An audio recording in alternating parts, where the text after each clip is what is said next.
tiêu chả mong ôn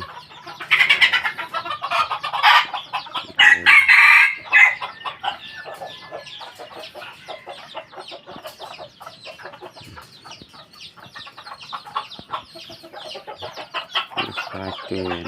cặp rây 7 5 10 7 8 đây cài nó 7 tiếp chuyện đập ở toàn chanh này nông trùng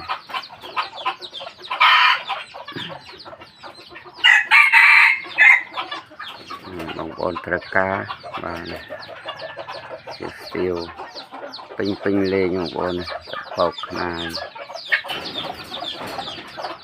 và lại thu lại đây và bây giờ phụ đánh và o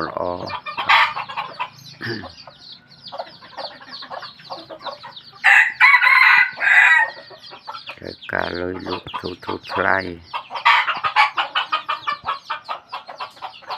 ôn tra cá và chat nó mà tam telegram của bạn tê của bạn và sồn cao cùng bay đọc cùng 4 phi phim bay và sồn đọc phi chất sắp cao phi phim bay hiệp là đòn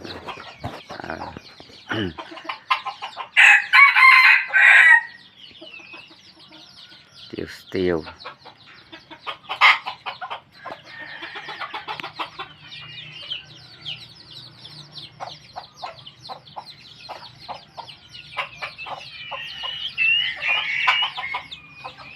nơi nó này tập mùi bờ đây nó lừa tiền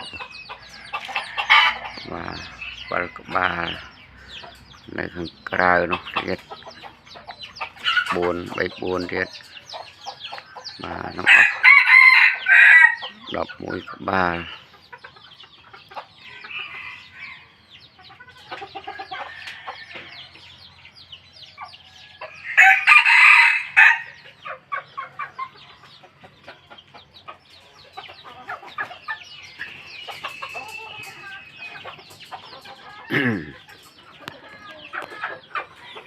giật cặp rây bóng bồn nó trời ca mà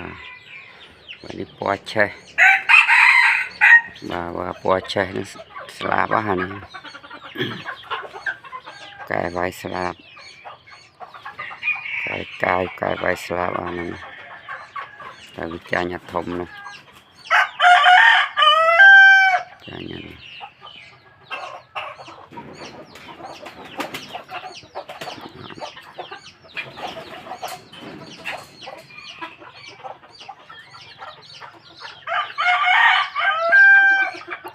Còn trời ca và slab lo chạy đi qua chạy bỏ chạy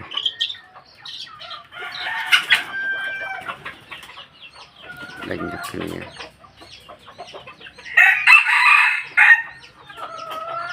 cặp cây rồi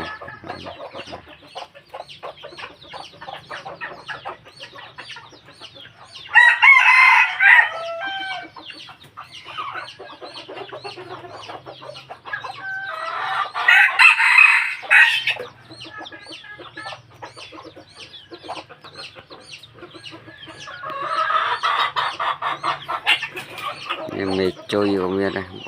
mê cắt cây này mê chơi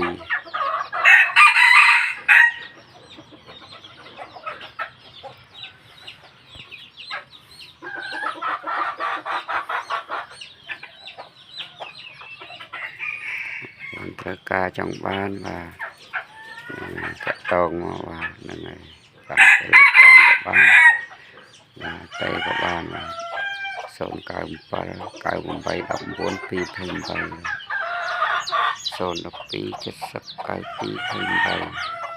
này chơi quá chơi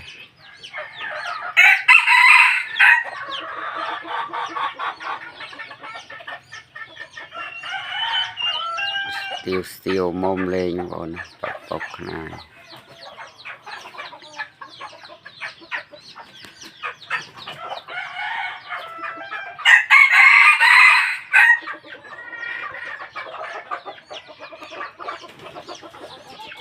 và nó cài buôn nó cắt prey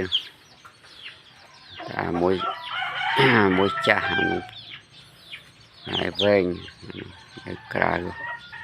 trên cái xì cài này nó trùng thọt trùng cầm toàn chành bạc lương này